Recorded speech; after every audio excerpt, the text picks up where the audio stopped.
Energiamess kütame.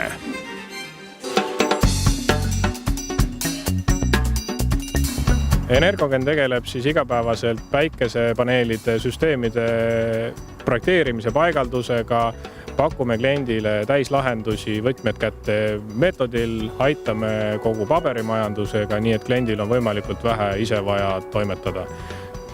Meie põhitööks on siis Energogenis päikesepaneelidega elektri tootmine siis nii eramajadel, tööstusel, kortermajadel, ka suvilatel.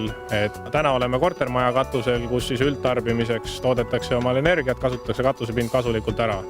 Ja praegusel juhul oleme õpetajate kodu peal ja siin värskelt avati.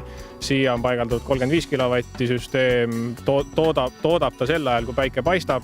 Päiksepaneelidega süsteemid on mõistlik paigutada sellise koha peale, kus päike paistab. Ei ole mõtet paigutada puude taha, varju, teise maja taha, põhja poole.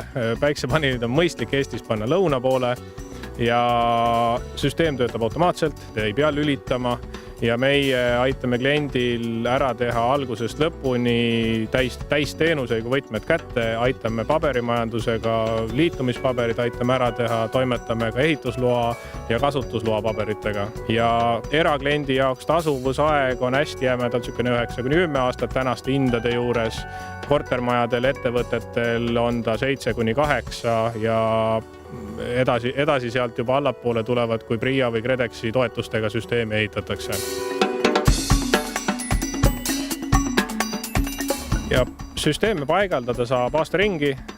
Hästi mõistlik on seda ette valmistada juba sügisel talvel, siis on kevadeks süsteem paigas ja kevadel saate kohe kõrgelt käiva päikeseenergiat juba ära kasutama hakata.